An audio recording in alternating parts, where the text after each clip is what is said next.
Dios me habló algo al corazón y hablando con la pastora, la apóstol Marcela, tenemos unanimidad con el equipo pastoral acerca de esto, que es un tiempo de intimidad, un tiempo de oración, un tiempo que Dios nos está llamando a una intimidad mayor y también a un proceso de santificación.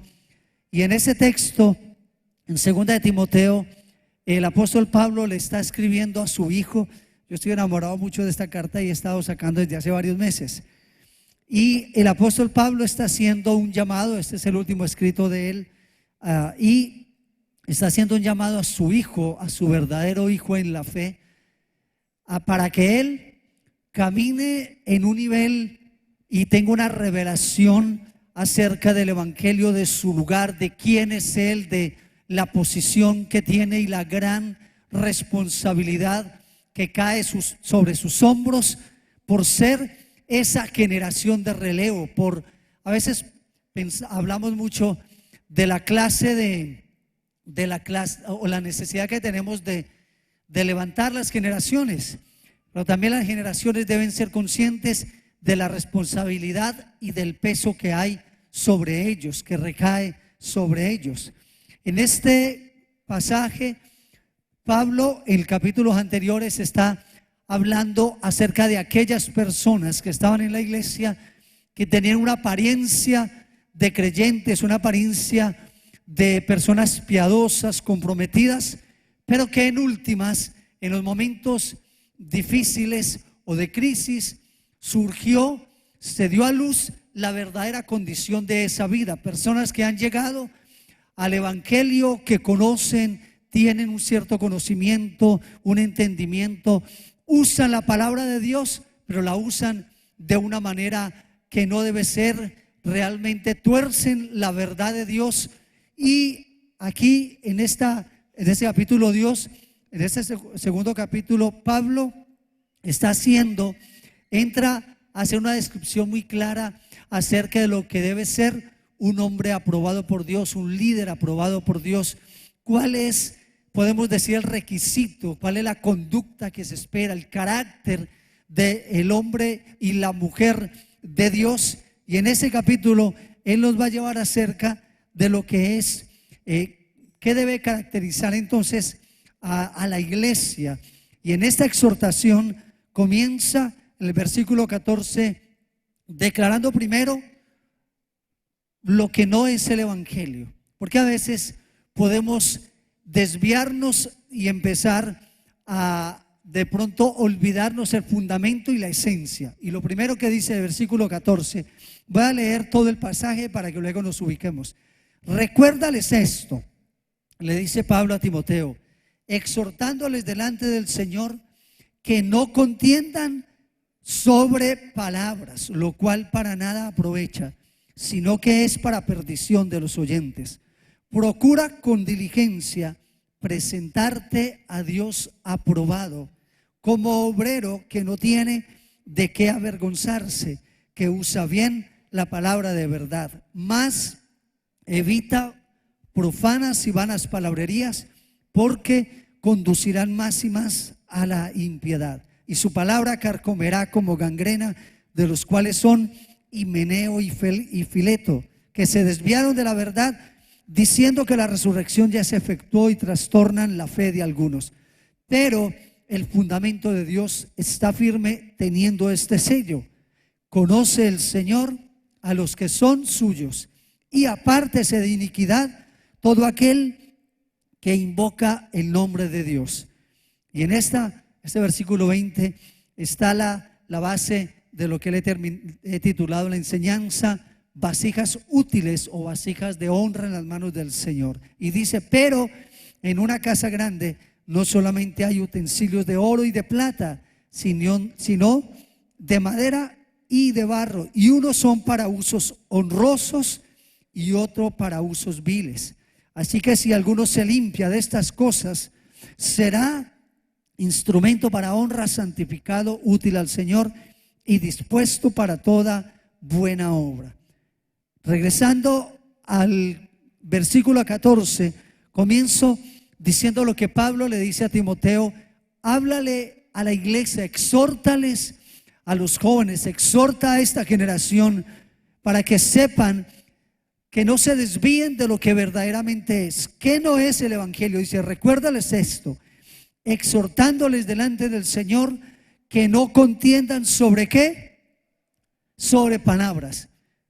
Lo primero que Pablo le dice a Timoteo, mire, el evangelio, la vida cristiana no es un asunto de palabras. Hoy en día estamos en una guerra. La guerra de hoy es una guerra de ideas. Está en la filología, en lo que es la semántica. Hoy en día hay una guerra, la guerra que se libera hoy es en el campo intelectual de ideas. Hoy vemos que la gente habla de la paz, pero lo que trae es guerra. Hay una guerra por las palabras. Hoy se le cambia el significado verdadero, y Pablo le está diciendo a la iglesia de aquel entonces, y es relevante para nosotros hoy, que el asunto del evangelio no es un asunto solo de contiendas. El evangelio no se discute, se vive. El evangelio no es el que conoce más. El evangelio no se trata de intelectualidad, no se trata de profundidad, no se trata de quién es el que sabe más, de descrestar a los demás con tanto conocimiento. Se trata realmente de vidas. Y esa primera parte que Pablo le dice a Timoteo, le dice a él, mira, Timoteo, cuídate, no entres en contiendas sobre palabra. ¿Por qué no? El evangelio no es algo para contender. Él le dice a Timoteo, no te pongas a discutir en cosas que son huecas, vacías. El evangelio no se trata de ganar discusiones. El evangelio no se trata de tener la razón. El evangelio se trata de una vida piadosa y verdadera, y de eso trata todo este capítulo. No es un asunto intelectual, no es un asunto de contienda. Y lo primero que él le dice que no es el evangelio, le dice, no contiendas, no pelees. Lo cual, ¿qué es lo que hace? Primero, entonces, lo que no es el evangelio no es un asunto de palabras que trae contienda, o sea, no es para causar divisiones ni ganar discusiones. ¿Por qué? Porque dice que el evangelio, esas discusiones, para nada que aprovecha, no es provechoso. Y aquí nos debemos preguntar, ¿por qué Pablo habla que para nada aprovecha? Dice, porque esas discusiones para nada aprovecha, sino que es para perdición de los oyentes. Se había suscitado en la iglesia de Éfeso una contienda de palabras, de qué tenía la razón, quién era el que era más intelectual, quién eran los grandes pensadores, los grandes teólogos. Hoy en día la iglesia gira mucho en torno a esto también. La palabra nos dice que el evangelio debe producir un provecho, un beneficio. Y no estoy hablando del placer, del hedonismo, estoy hablando de un beneficio que se manifiesta en una vida delante de Dios como debe ser, una vida limpia, moral, de conducta, de una actitud de un corazón limpio y sano. Luego, la segunda cosa, le exhorta a Timoteo y le dice algo. Le dice, procura con diligencia presentarte a Dios aprobado. Y aquí hay una exhortación a la diligencia que debe tener el creyente, a ser diligentes en buscar sin medir el precio, buscar una vida que sea aprobada delante de Dios. Está hablando Pablo a Timoteo que sea diligente, que él esté dispuesto, que él sea una persona que esté procurando, que esté buscando con diligencia en su corazón presentarte. Y ahí está hablando del juicio que viene. No podemos perder. Él está diciendo desde un comienzo, exhórtales, recuérdales que esto no es de contención. Recuérdales que va a haber un juicio que debemos vivir. Debemos procurar vivir una vida que sea agradable delante del Señor, en lugar de discutir y en lugar de tratar de ganar discusiones y contiendas. Más bien, mira cómo está tu vida, procura que tu caminar sea consecuente con nuestra fe, con lo que creemos. Procura, ten cuidado acerca de cómo estás viviendo. Esa palabra procurar, en la Nueva Versión Internacional dice: haz de tu parte todo lo posible para presentarte a Dios, de modo que obtengas su aprobación. Pero para esto se requiere diligencia. ¿Qué clase de diligencia se requiere o se necesita para que podamos ser conscientes que estamos viviendo, que debemos vivir con una conciencia de eternidad, de trascendencia, saber que seremos juzgados por nuestra conducta, por nuestras palabras, por lo que hacemos? No importa si la gente conoce nuevas motivaciones o no, seremos juzgados delante del Señor. Debemos vivir una vida consciente que un día iremos a un juicio delante del Señor. Esa palabra aprobación, la meta nuestra debe ser llegar aprobados. Esto implica que seremos probados y seremos examinados antes de ser autentificado o genuino. El buscar agradar a Dios sugiere el negarnos a nosotros mismos, el aprender a vivir una vida de negación personal. Y dice también acá, presentarse delante de Dios aprobado, teniendo su sello, que va a hablar ahora, como un obrero o instrumento que no tiene de qué avergonzarse. La palabra nos dice que debemos vivir una vida que no tenga vergüenza, que no tengamos que esconder, una vida delante de Dios abierta, transparente, vulnerable. ¿Cuánto nos hace falta hoy en día vivir una vida en limpieza, en transparencia, sin tener algo que nos avergüence? Él dice, mira, debes vivir de tal manera que realmente no te avergüences. Un obrero que no tiene que avergonzarse. Pero aquí habla algo muy importante, que usa bien la palabra de verdad. Esa palabra usar allí significa trazar. Alguien, como cuando alguien corta algo, lo corta como debe ser, o cuando está realmente trazando. La palabra allí se refiere a ese trazar la palabra correctamente, y todo el contexto tiene que ver con usar apropiadamente la palabra de Dios, con ser buenos maestros de la palabra. Y aquí Pablo le está exhortando a Timoteo para que él use bien la palabra, y le dice nuevamente hablando de la palabra, de no entrar en palabrerías, dice: más evita. La tercera cosa que dice, evita, nuevamente una exhortación al respecto: más evita profanas y vanas palabrerías. ¿Por qué se deben evitar hacer del evangelio algo solo de discusión, de palabra, hoy en día se le ha perdido el valor a la palabra, porque las palabras son un vehículo que pueden significar y pueden ser tan importantes y tan profundas, pero las palabras sin un carácter que les acompañe y les valide, las palabras sin una conducta apropiada y debida, sin una conducta digna delante del Señor, esas palabras carecen de valor.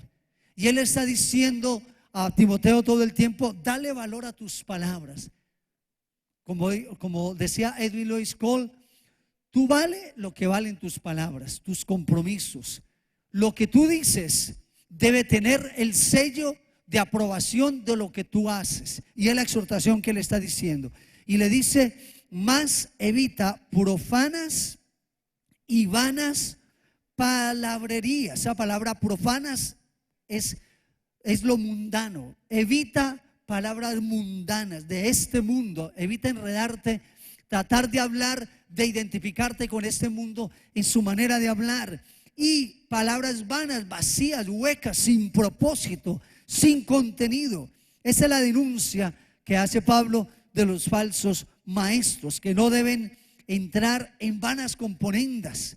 ¿Por qué? Porque no se debe entrar solamente en algo de palabrerías y de huecas sutilezas. Dice: porque esto conduce más y más a una vida impiadosa, a la impiedad. A veces las discusiones a veces el tratar solo de conocer. Creo que hoy en día el evangelio se ha parado mucho en lo que es solo palabras, en hablar bonito. Hablamos de lo ideal, pero lo real, hay una distancia, hay una separación, hay un abismo.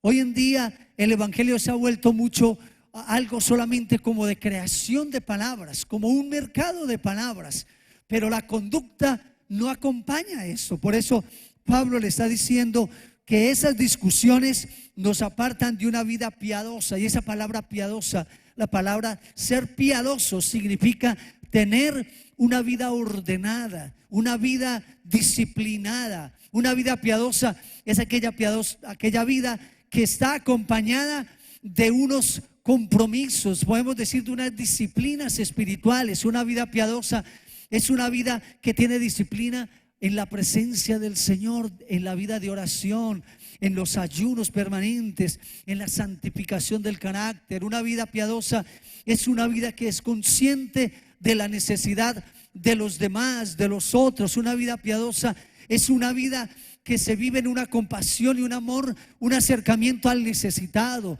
que no vivimos como vive el mundo de hoy, que es una vida que gira en torno a sí mismo, a lo que yo necesito, a complacerme a mí mismo.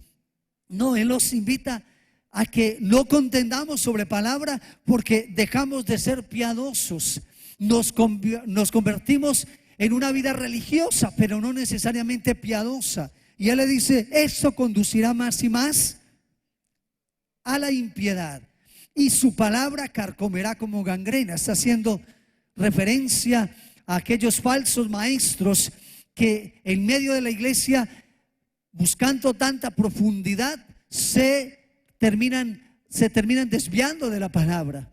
¿Cuántas veces las conductas nuestras, a veces cuando asoma el carácter y asoma esos pecados ocultos, esa vida que de apariencia, esa vida que vive solamente de una superficialidad, de un tratar de convencer a la gente que somos piadosos, pero en la postre, en la intimidad, en lo profundo, de pronto no hay ni comunión con Dios, ni relación con Dios. Como lo dice Peter Escaseiro, usamos a Dios para apartarnos de Dios. Estamos involucrados en las cosas de la iglesia, en lo que aparentemente es algo bien, correcto delante de Dios, pero muy en el fondo nuestras vidas pueden estar muy apartadas. Por eso él está haciendo la referencia de dos maestros, compañeros de Pablo, que eran compañeros de Pablo en el caminar, que son Himeneo y Fileto, y ellos se desviaron de la verdad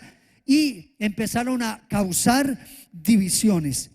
Entonces esta primera parte, podemos decir, es un llamado, una exhortación a vivir una vida enfocada en lo que debe ser. La primera parte está mostrando Pablo lo que no es la vida cristiana. ¿Qué no es la vida cristiana? ¿Qué es lo primero que le dice? ¿Recuerdan? ¿Qué es lo primero? No es ¿qué? Una contención de palabras. Esto no es de discutir. Esto no es solo de un contenido teológico. La vida cristiana no es de discutir, no es de contender, no es de palabras, no es algo solo de lo superficial. Y aquí entra la segunda parte en algo que yo les digo que yo ayer cuando estaba meditando y ya como organizando el bosquejo, me quebrantaba porque al encontrar este versículo 19, wow, creo que la iglesia, Dios está haciendo un llamado hoy, y en particular considero que ese llamado, ese tiempo de ayuno, de esos 21 días de ayuno que Dios nos ha llamado, desde el apóstol Marci, la pastora Luz Daria, el equipo pastoral, creo que Dios nos está llamando a evaluar nuestra propia vida delante del Señor, a ir delante de Dios con toda sinceridad, una fe genuina, para ser examinados y evaluados por el Señor. Porque aquí Pablo está haciendo un llamado y una exhortación, está poniendo un fundamento muy, muy importante. Y dice Pablo aquí algo inamovible, algo que marca y parte la vida de lo que él está tratando de hablar y de exhortar a Timoteo. Mira lo que dice Pablo. Pero el fundamento de Dios está firme.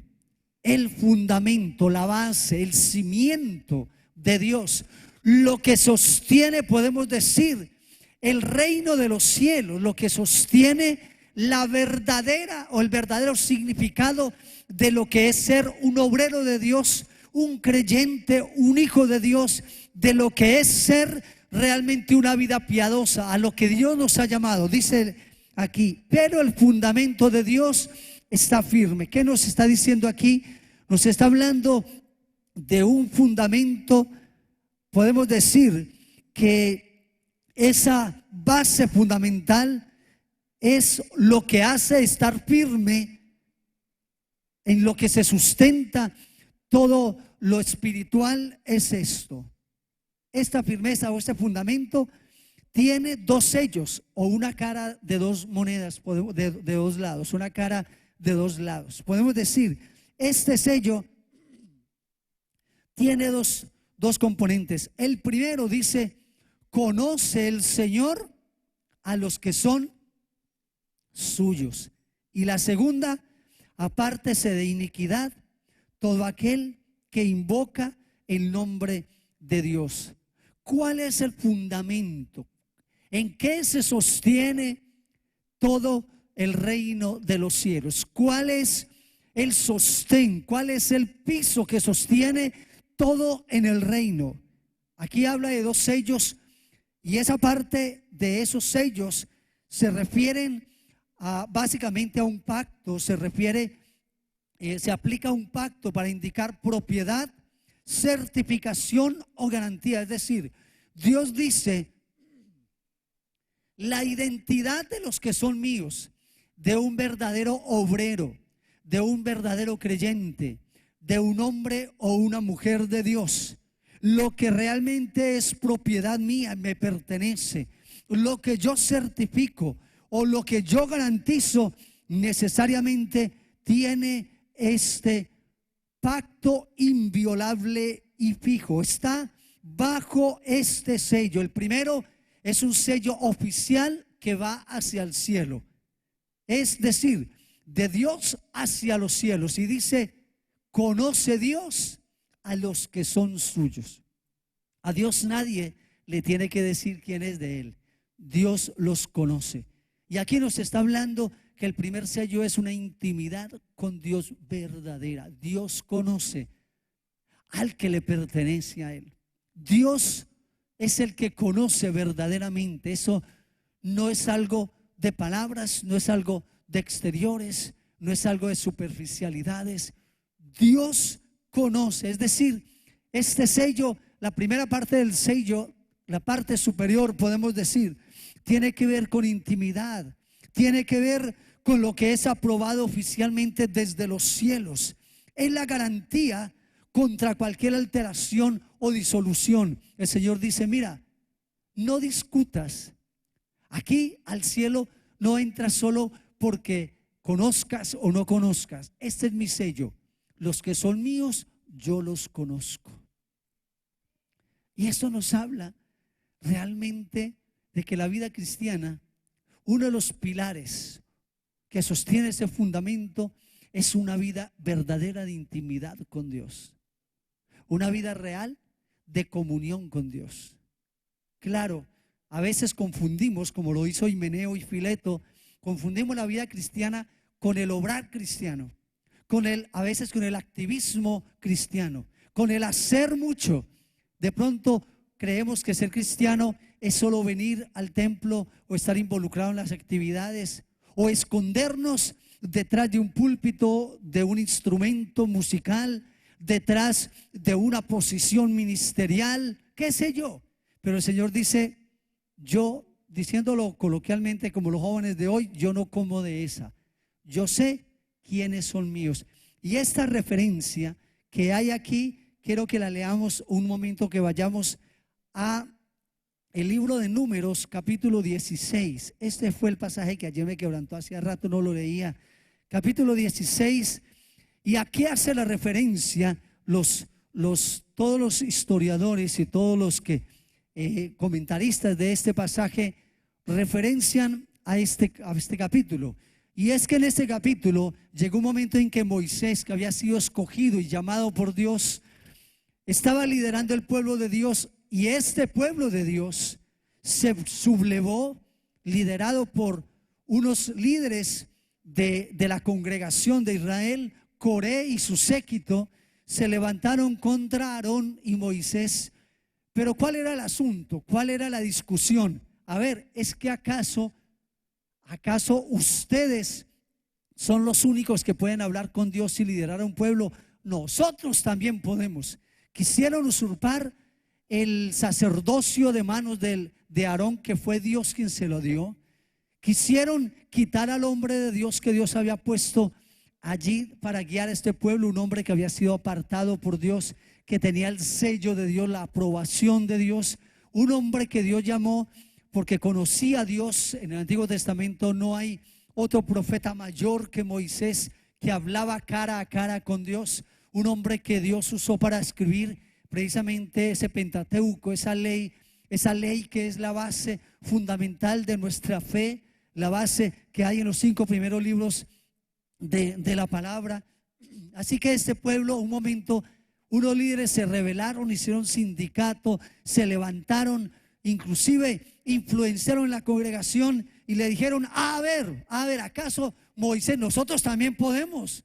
Nosotros también somos escogidos. Y leámoslo, porque cuando uno lo lee, le mueve. Dice: Coré, hijo de Izar, hijo de Coat, hijo de Leví, y Datán, Abiram, hijos de Eliab, On, hijo de Pelet, de los hijos de Rubén, tomaron gente y se levantaron contra Moisés con 250 varones de los hijos de Israel, príncipes de la congregación, de los del consejo, varones de renombre, y se juntaron contra Moisés y Aarón y les dijeron: mira esto, ustedes saben que el pecado nos hace insolentes, irrespetuosos. El pecado nos hace levantarnos en nuestro orgullo y vanagloria y faltarle respeto a Dios y a quienes Dios ha dispuesto. Dice, mira lo que le dijeron: basta ya de vosotros, estamos cansados, ya no más, le dijeron. Porque toda la congregación, ahí viene el asunto de la democracia, cuando es mal usada y encaminada por gente perversa de corazón, por gente con un corazón apartada de Dios y no temerosa de Dios. Qué peligroso es la democracia en manos equivocadas. Qué peligroso es cuando las multitudes se dejan sublevar y manipular por las ideas y pensamientos no piadosos de gente impía y de gente no temerosa de Dios.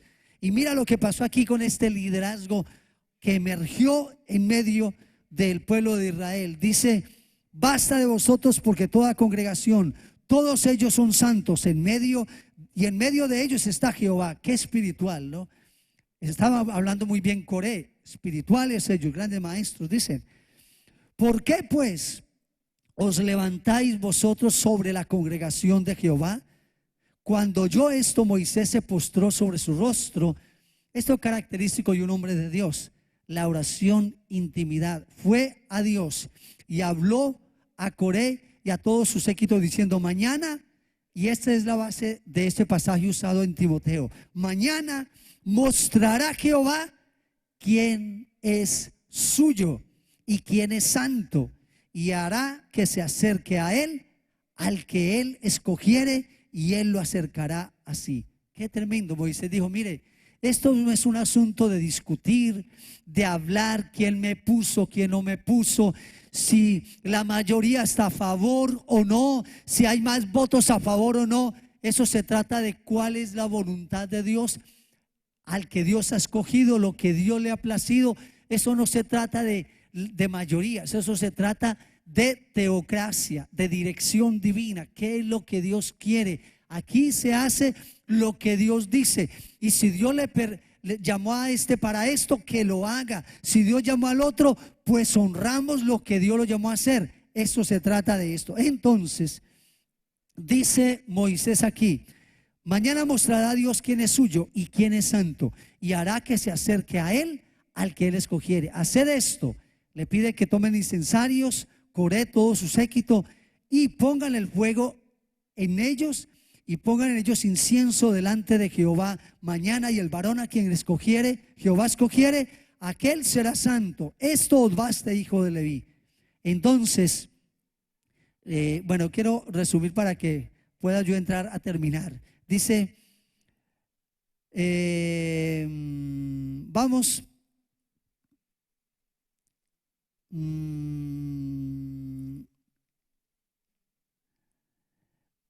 Versículo 11. Y envió Moisés a llamar a Datán y a Abiram, hijos de Eliab, mas ellos respondieron: no iremos allá, es poco. Empiezan a murmurar y a quejarse contra Moisés y no quieren subir. Entonces Moisés se enoja. Versículo 15. Entonces Moisés se enojó en gran manera y dijo a Jehová: no mires a su ofrenda, ni aún un asno he tomado de ellos, ni a ninguno de ellos he hecho mal. Después dijo Moisés a Coré: tú y todo tu séquito, poneos mañana delante de Jehová, y tú y ellos y Aarón, y tomad cada uno su incensario y poned incienso en ellos. Acercaos delante de Jehová, cada uno con su incensario. Y dice que versículo 18: y tomó cada uno su incensario, y pusieron en ellos fuego, y echaron en ellos incienso, y se pusieron a la puerta del tabernáculo de reunión con Moisés y Aarón. Ya Coré había hecho juntar contra todos ellos a la congregación a la puerta del tabernáculo de reunión. Entonces la gloria de Jehová apareció a toda la congregación, y Jehová habló a Moisés y a Aarón diciendo: apartaos dentro de esta congregación, los consumiré en un momento. Wow. Y ellos se postraron sobre sus rostros. Moisés sigue postrándose y orando. Eso es un hombre de Dios piadoso. Y dijeron: Dios de los espíritus de toda carne, ¿no es un solo hombre el que pecó? ¿Por qué airarte contra toda la congregación? Entonces Dios escucha el clamor del pueblo, y Jehová habló a Moisés diciendo: habla a la congregación y diles: apartaos de en derredor de la tienda de Coré, Datán y Abiram. Deje a estas familias solas, solitarias, porque yo voy a mostrar quién es quién. Este es mi sello que no se viola. Yo conozco a los que son míos. Entonces Moisés se levantó y fue a Datán y a Abiram, y los ancianos de Israel fueron en pos de él, y él habló a la congregación diciendo: apartaos ahora de las tiendas de estos hombres impíos. Levante la mano. ¿Cuántos impíos hay aquí? No, ninguno va a levantar la mano. Pero mira, por la conducta, por el corazón, por la contaminación, por la impiedad. Y dice: apartaos ahora las tiendas de estos hombres impíos, y no toquéis ninguna cosa suya, para que no perezcáis en todos sus pecados. Y tremendo lo que viene. Y se apartaron de las tiendas de Coré, de Datán, de Abiram en derredor, y Datán y Abiram salieron y se pusieron a las puertas de sus tiendas. Y me duele esta parte de ese versículo. El pecado de estos hombres trajo maldición sobre toda su generación, sobre su casa, sus hijos, su familia. Qué dolor. Y dice: y se pusieron en sus tiendas con sus mujeres, sus hijos y sus pequeñuelos. Qué dolor cuando nosotros como padres no nos damos cuenta que el evangelio se sustenta en la familia, y que nuestros pecados traen consecuencias tristemente sobre nuestros hijos y los hijos de nuestros hijos. Cuando no hay piedad, cuando no hay una vida consagrada, cuando vivimos vidas dobles delante del Señor, como lo hizo Abiram y Datán y Coré y toda esa familia. Y dijo Moisés: en esto conoceréis que Jehová me ha enviado para que hiciese todas estas cosas, y que no las hice de mi propia voluntad. ¿Qué es lo que estaba ratificando allí? ¿Qué es lo que el Señor estaba con esta obra fuerte, con este juicio? ¿Qué es lo que Dios estaba demostrando? Mire, a Dios no se le compra con palabras. No es un asunto de discusiones, no es un asunto de esto, es un asunto de complacer a Dios, de ser obreros aprobados, de vivir delante de Dios vidas consagradas y entregadas.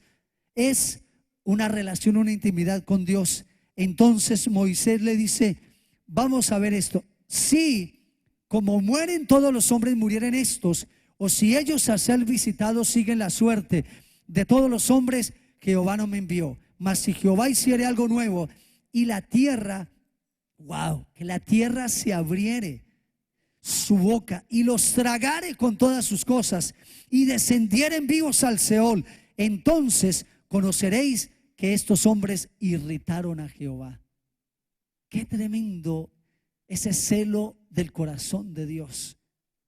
Nosotros siempre hablamos en la iglesia solo del Dios de misericordia y de compasión, pero el mismo Dios que es misericordia, el mismo Cordero, va a venir como juez sobre la tierra. El mismo Cordero, el mismo Dios de misericordia y compasión vendrá como juez. Es un regalo de parte de Dios que nos permita tener tiempos como tiempos que nos está dando ahora, para que podamos examinar nuestro caminar y apartarnos de iniquidad, vivir delante de Dios como es debido. En la misericordia de Dios nos permite juzgar nuestros pecados aquí y apartarnos. Y mira cómo termina este pasaje para entrar nuevamente y terminar la palabra. Dice, y aconteció, versículo 31, que cuando cesó Moisés de hablar, él de hablar todas estas palabras, mire la confirmación de Dios a estas palabras que le dan sentido a un hombre de Dios. Dice, se abrió la tierra que estaba debajo de ellos, abrió la tierra su boca y los tragó a ellos, a sus casas y a todos los hombres de Coré y a todos sus bienes. Y ellos con todo lo que tenían descendieron vivos al Seol, y los cubrió la tierra y perecieron de en medio de la congregación. Y todos los de Israel, los que estaban en derredor de ellos, huyeron al grito de ellos, porque decían, no nos trague también la tierra. También salió fuego de delante de Jehová y consumió a los 250 hombres que ofrecían el incienso. Qué tremendo qué espectáculo aquí de un juicio de Dios. ¿Por qué es importante leerlo? Hermanos, creo que Dios, necesitamos entender que las cosas de Dios son verdaderas, que las cosas en el Señor realmente, esto no es un juego. Pareciera que como el tiempo va pasando y el Señor no llega, porque muchos dicen, pero ¿por qué tarda? Tarda porque Él tiene en su corazón compasión y misericordia y quiere que la mayoría sean salvos, quiere que todos procedan al arrepentimiento. Pero vendrá un día en que, así como Coré, realmente no habrá tiempo más de arrepentimiento, que tu familia, que tus amigos, que los hijos, que los que están alrededor tuyo necesitan conocer del Señor, porque si no vendrá juicio por no haber conocido al Señor y no haberse entregado a Él. Por eso es importante entender eso. Volvamos al pasaje de 2 de Timoteo para que concluyamos. Entonces, ¿qué dice allí del sello de Dios? El primero, ¿conoce Dios qué? A los que son suyos. Hay una exhortación a la intimidad, a la comunión verdadera, a una fe genuina y auténtica. Y la segunda parte del sello, ¿qué es? Apártese de iniquidad todo aquel que invoca el nombre de Cristo. Apártese del mal camino, apártese del mal proceder, apártese del pecado. Más adelante está hablando el propósito de ese apartarse, para que podamos ser vasijas útiles en las manos del Señor, obreros aprobados, usados por Dios. Él dice, apártese de iniquidad todo aquel que invoca el nombre del Señor. ¿Cuál ha sido la condición del país hoy? ¿En qué está el país hoy? Bíblicamente hablando, la condición del país refleja la condición de la iglesia. El pecado de la iglesia, la conducta inapropiada, esos pecados ocultos, esa vida privada que nos avergüenza delante de Dios, que delante de los hombres estamos viviendo una cosa, pero en la vida privada, personal e íntima, estamos apartados de Dios. No hay comunión. Dios no nos conoce porque nosotros no le conocemos a Él. Hablamos de Él, pero no le conocemos a diario. No estamos en relación con Él. Nuestra conducta dice que nuestras palabras no tienen sentido porque no van acompañado de una vida limpia, de una vida de consagración, de una vida de limpieza y de pureza. No somos instrumentos limpios delante de Dios. ¿A qué está llamando Dios a su iglesia?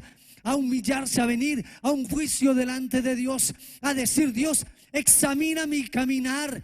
Señor, realmente tu fundamento está firme y yo seré aplastado por ese fundamento. Si viniera juicio de Dios ahora por nuestra conducta, por nuestro caminar, ¿qué pasaría? Si estuviéramos en el momento de este séquito de Coré y la tierra se abriera, sería que nosotros tendríamos que huir por el temor. ¿Qué pasaría con nosotros? Ese es el llamado que hace Pablo a Timoteo. Esto no es de palabrería, esto es de un obrar recto delante de Dios.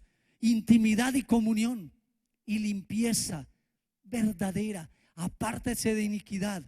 En mi experiencia caminando con Dios, tratando con liderazgo, no solamente en la congregación, sino en la misión y en la nación y en otros lugares, me doy cuenta de algo. Hay personas que están esclavizadas a una conducta, como lo enseñó el pastor Edwin la semana pasada, que están esclavizados a inmoralidad sexual, a pecaminosidad, a pensamientos perversos, a conductas, a problemas de carácter, de ira, de enojo, de un carácter descontrolado, de pronto que tienen hábitos pecaminosos, que su conducta y su vida privada realmente salen descalificados, no son obreros aprobados, no tienen el sello de Dios. Mucho de eso no es porque se quiera, es porque hay en la vida tantas heridas, hay tantas fracturas, hay tanto dolor, malas experiencias, pero seguimos viviendo con una conducta pecaminosa y muchas veces una conducta de perversidad. Todo porque no hemos decidido abrir el corazón, ser quebrantados, hacer un juicio sobre nosotros mismos, que es lo que nos pide la palabra. Apártate de iniquidad.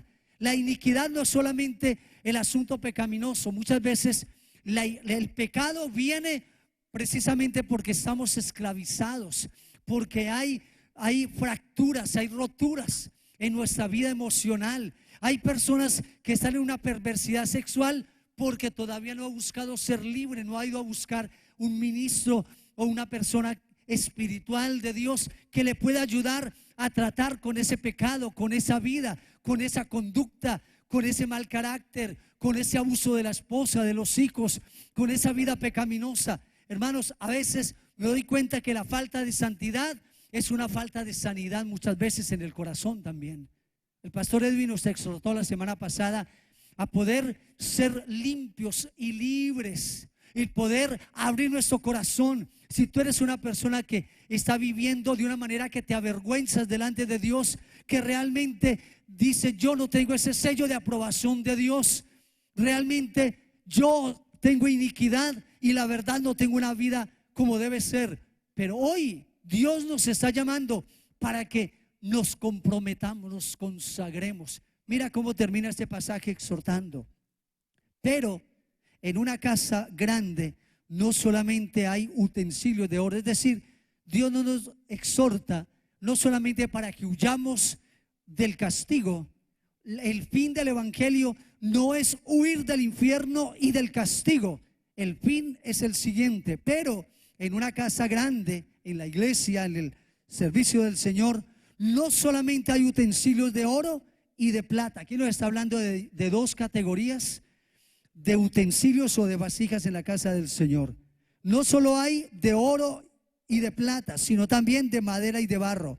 Unos son ¿para qué? Para usos honrosos, y otros ¿para qué? Usos viles. El Señor dice: mire, hay personas en la iglesia como Himeneo y Fileto, que son personas que son instrumentos de heno, que son de madera, que son de barro. Sí, sirven en la obra, están enseñando, están liderando, están guiando, asisten, pero realmente son vasijas de barro. Perversidad, iniquidad, vida doble.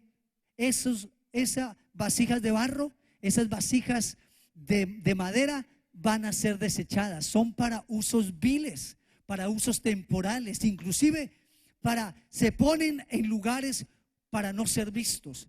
Pero el Señor está hablando y la exhortación es para que seamos instrumentos de honra, instrumentos, y dice, así que si alguno se limpia de estas cosas aquí, así que ¿qué? ¿Qué está diciendo la palabra acá? Si alguno ¿qué? Si alguno ¿qué? Se limpia. ¿Quién se debe limpiar? Nosotros. Dios nos llamó la semana pasada a través del pastor Edwin para que nos pudiéramos limpiar de todas estas cosas. Si alguno se limpia, el ser un vaso de oro y de plata, un vaso honroso, no es un asunto de Dios, es un asunto nuestro. Decidimos humillarnos, quebrantarnos, apartarnos y dejar eso. Es que no podemos tener las dos cosas, tener a Dios y el pecado al tiempo. No podemos ser amigos de Dios y amigos del mundo. No podemos decir que estamos bien con Dios y al mismo tiempo nos estamos complaciendo. Entonces dice, así que si alguno se limpia de estas cosas, ¿será que? Allá habrá tres cosas. Si nosotros decidimos apartarnos de la iniquidad, confesar nuestro pecado, buscar nuestra libertad, Pastor Edwin, Pastora Lorena, Pastor Luis Fernando, Pastor Anita, el líder del grupo de conexión, una persona aquí en la iglesia que uno pueda ver que sea una persona que tiene un carácter piadoso. Mira, necesito que me ayudes. Yo realmente he estado apartado, he sido una persona que realmente no estoy siendo aprobada por Dios por mi conducta. Necesito que me ayude. Voy a limpiar esta casa, ese instrumento. Voy a hacer una vasija de oro, de honra para el nombre del Señor. Mira, dice, entonces dice, si alguno se limpia de estas cosas, será instrumento para honra, es decir, que le va a llevar honra, honor, gloria a nuestro Dios. Para honra, es decir, para usos preciados. Va a ser una persona que Dios va a poder usar grandemente. Santificado, es decir, apartado para Dios. Y es que eso es nuestra esencia. La iglesia del Señor hemos sido apartados, hemos sido separados del mundo para Dios, separados para Dios. Seremos vasijas de honra, santificados, y hay algo aquí muy importante, y útiles al Señor. Ser útil significa estar realmente haciendo lo que Dios quiere que hagamos, ser útiles en las manos del Señor. Tú y yo no nos podemos dar el lujo de decirle no al Señor. Si Dios te hizo un llamado, Dios te llamó al servicio, en cualquier área, tú no eres quien debes decirle a Dios, no lo voy a hacer. No, para ser útiles, Dios está buscando un pueblo bien dispuesto, vasijas que están dispuestos a limpiarse, a santificarse, para que Dios les pueda usar en cualquier lugar, en el campo laboral, en la iglesia, en la familia, en cualquier lugar, vasijas útiles. Y luego dice también, útil al Señor y ¿qué? Eso es muy importante, dispuesto para toda buena obra. Dispuesto para toda buena obra del Señor. ¿Con qué quiero terminar este llamado? Amados hermanos, luego habla de huir de las pasiones juveniles, luego habla de desechar las cosas necias e insensatas, pero la esencia y el corazón de este pasaje es que tú y yo debemos decidir, primero reconocer que esto no se trata de palabras, de discusiones, no se trata del que más sabe, del que más tiempo lleva. Esto no es de eso. Segundo, que Dios tiene un fundamento firme. Ese fundamento que es que Dios conoce al que es suyo. A Dios no hay nada, aquí no hay padrinos, no hay tíos, no. Aquí no hay, como decía Pastor Randy, mira, en el Señor no hay ¿qué? No hay nietos. Entonces Dios conoce a los que son suyos y apártese de iniquidad, intimidad y santidad no se pueden separar. Y tres, que podamos saber que si nosotros nos limpiamos, si nosotros decidimos apartarnos de todo esto, buscar ser restaurados, sanados, limpiados, tratar con esa amargura, con esas experiencias negativas, con lo malo del pasado, con las malas conductas, con los malos modelos, con esos quebrantos, con eso que ya hemos vivido, que nos tiene esclavizado a una vida pecaminosa y una vida de no libertad, de esclavitud. Cuando decidimos limpiarnos, podemos ser instrumentos y vasos de honra, útiles al Señor, santificados en las manos del Señor. ¿Cuántos quieren ser vasos de honra, santificados? Ese es el llamado en este tiempo de ayuno y oración que Dios nos ha llamado. Pastora Luz Dari, creo que esta semana entendí que comenzamos desde el miércoles, jueves y viernes, 5 de la mañana, de 5 a 12, vamos a tener alborada de oración. Y ese es un muy buen tiempo para que como iglesia vengamos delante de Dios. Quizás para muchos a fortalecer esa intimidad, para otros a realmente venir y decirle al Señor: he estado apartado, sí vengo a la iglesia, sí hago esto, pero realmente he estado apartado. Pero Dios, reconozco que yo no me he apartado de toda mi iniquidad. Hay cosas que yo necesito confesar, con las que debo tratar para ser libres. Quiere ser un llamado, uno, a que podamos. Esta es una palabra que requiere una respuesta de parte nuestra. Los que quieren ser vasijas santificadas, uno, para en comunión con Dios. Si reconoces que necesitas incrementar la comunión, la relación con el Señor. Y dos, si hay conducta, si hay una vida de pecaminosidad, de iniquidad, que necesita ser confrontada. Necesitamos confrontar nuestra realidad, nuestro estado real hoy, actual, ir delante de Dios, y que ese sea un año en que podamos ser usados como vasijas limpias. ¿Cuántos quieren en esta mañana dar esa decisión de ser vasijas limpias delante del Señor? Si tú quieres, que como un acto de fe y realmente de mostrar tu decisión, quiero hacer un llamado para que vengas aquí y que le puedas decir: Señor, quiero este año entrar en una comunión, una intimidad contigo mayor. No importa cuál sea la condición de tu vida pecaminosa, si hay algún área de esclavitud, si hay una conducta, puede ser no pecaminosa, pero puede ser del carácter que es igual de pecaminosa. Pero hoy quieres decir: Señor, yo quiero ser un instrumento útil en tus manos. Yo quiero ser, Señor, una vasija limpia, santificada, apartada. Señor, úsame como tú quieres, Señor. Quiero ser un instrumento bien dispuesto para ti, Señor. Quizás haya algunos que estuvieron sirviendo al Señor, que por alguna injusticia, por algún conflicto o por algún pecado, por algo dejaron y se apartaron. Este es un tiempo para decirle al Señor: Dios, hoy, Señor, rindo, Señor amado, toda mi vida delante de ti. Vamos a hacer esta oración juntos. Amado Señor, hoy reconozco que tu fundamento está firme, que tú conoces a los que son tuyos.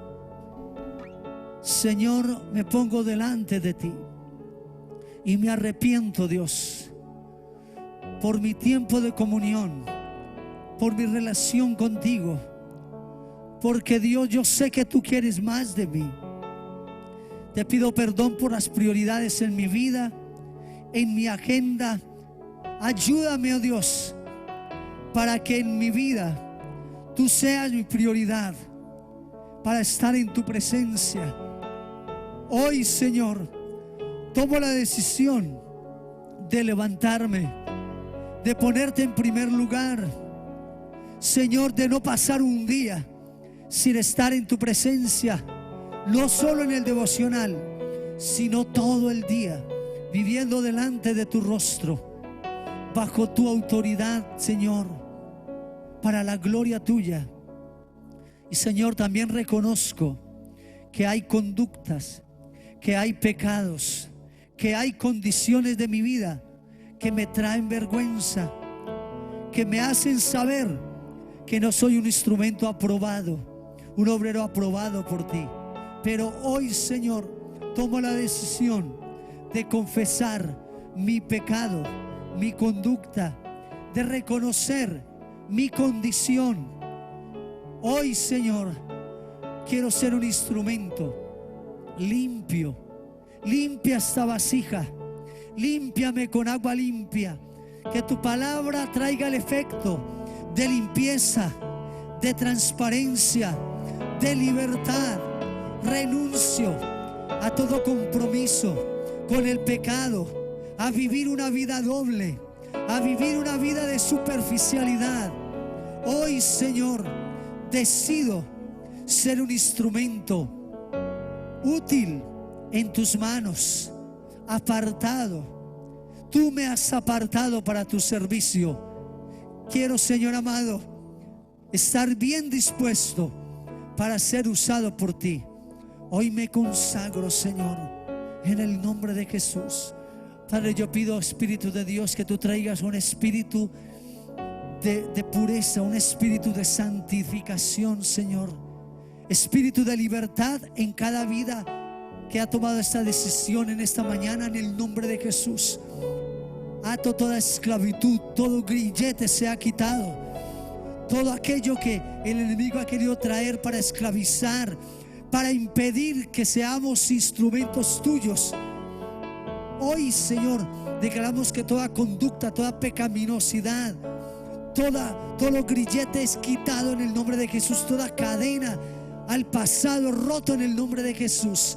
Y declaramos un espíritu de santidad, de pureza, Señor amado, un sentir de honra, de dignidad, de ser vasijas de honra delante de ti, Señor. Padre, usa, toca, Señor, llena cada vasija con tu gloria. Dios hablaba algo en mi corazón. La palabra dice que Dios da gracia al pecador. Sin la gracia no podemos ser libres, pero Dios da honra a los santos. Dios quiere que seamos creyentes de honra. Dios quiere levantar la honra, quiere dar gloria. Dios le da gloria a los santos. Dios quiere levantar nuestra autoridad. Dios quiere usarnos con poder. Dios quiere usarnos para sanar a las personas quebrantadas, para traer sanidad física y espiritual, libertad emocional, para levantar a otros. Señor, yo declaro estos instrumentos, Señor, instrumentos de justicia, de honra, de gloria para ti, oh Dios. Desato en el nombre de Jesús un nivel mayor de gloria, Señor, un nivel de pureza, un nivel de autoridad, un nivel, Señor, de libertad mayor y superior. Amado Dios, que seamos instrumentos dispuestos, instrumentos útiles para ser usados por ti, en el nombre de Cristo Jesús. Amén.